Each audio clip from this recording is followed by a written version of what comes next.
No one's escaped me yet. Fear. And I don't mean it metaphorically, or rhetorically, or poetically, or theoretically, or in any other fancy way. I'm deaf. Straight up. Shh, don't tell. This is gonna be fun.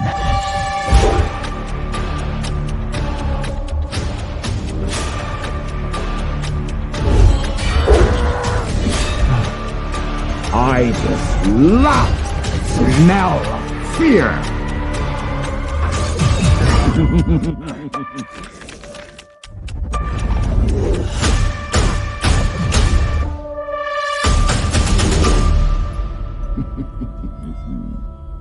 I've enjoyed the chase, but I think we've reached the end now, you and I. Oh, my favorite, La Calavera Catrina. It's mostly meaning skeleton. Mexico. In Mexico, does a skeleton symbol of death needs to be so grim and scary? Absolutely not. And that's proven with I need water, my tongue is dry.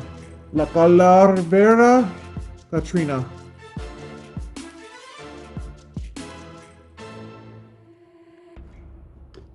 Sorry. Which literally translates to the skull.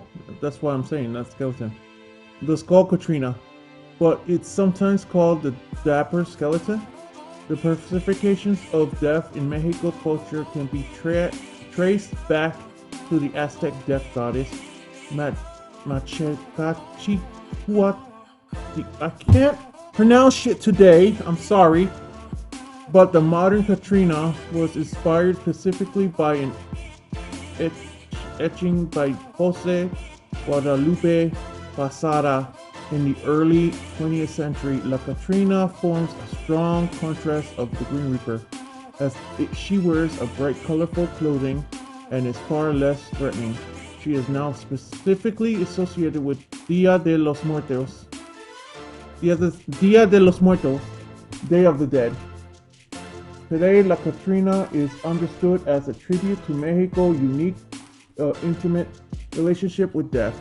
The whole day of death celebration shows a closeness with one's closeness with one's deceased relatives that doesn't exist in other countries. The actual meaning of the sketch that inspired La Catrina, however, was meant to be a satire of women wanting to hide their indigenous ancestry by dressing French. It wasn't even called La Catrina, but instead La Calavera Garbanciera.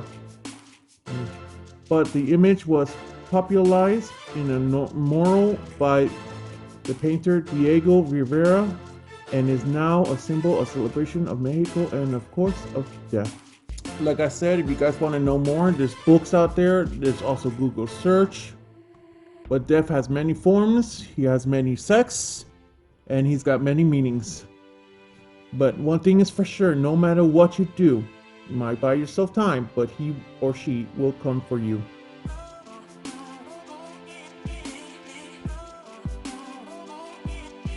Oh. What are some common representations of death in Chinese cultures comparable, for instance, to the Green Reaper in the West? As in,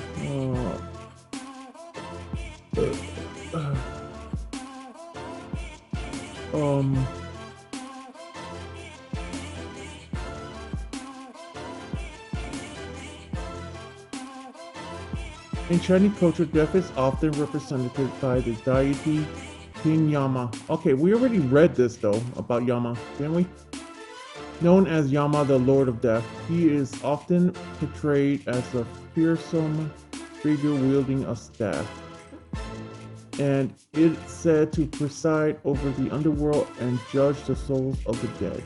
Another common representation of death in Chinese culture is the Ghost Festival, or Zhangguyanji, which is a traditional holiday where offerings are made to the spirits of the dead Additionally, the Chinese character for death. C is often used in artwork and literature as a symbol of death and the afterlife.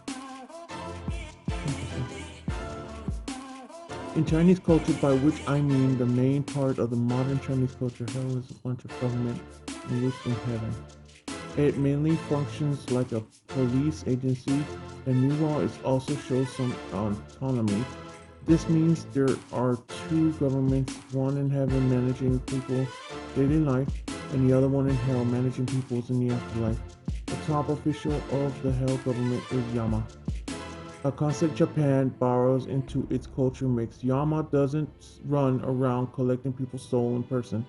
That's not something bureaucrats would do. However, he will have two subordinates collecting the souls for him. That is, where are you? One in the black and the other one in white. They are field agents. They reap souls when someone does evil, and to the extent that Yama gotta issue a warrant to chase him down. That's dark, that's the white.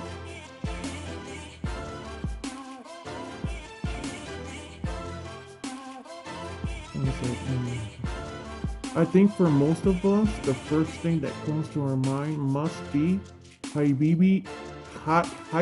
I'm sorry if I butcher these names. I'm not, Haibai Wuchang, literally black and white in appearance, are two deities in Chinese folklore religion in charge of escorting the spirits of the dead to the underworld.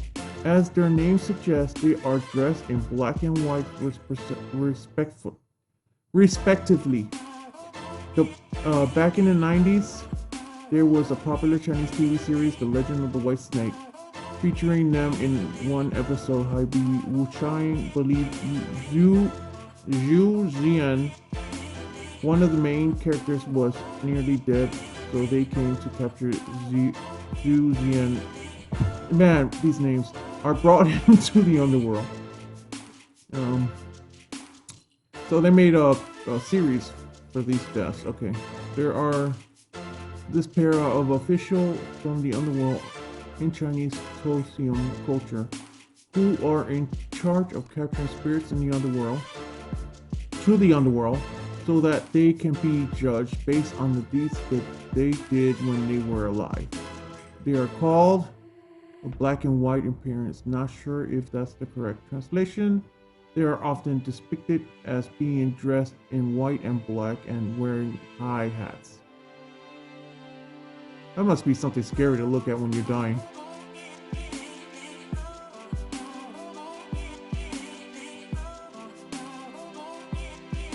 Right, and I think that's it.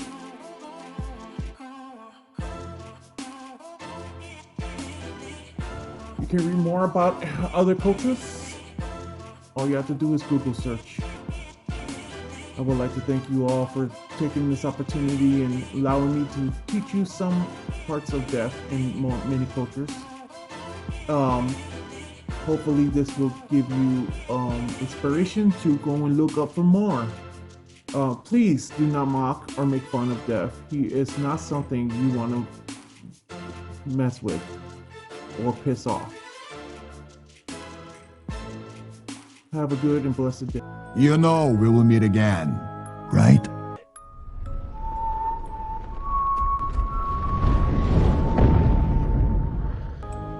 Sí, hasta la muerte. ¿Por qué diablos fui a jugar con mi comida?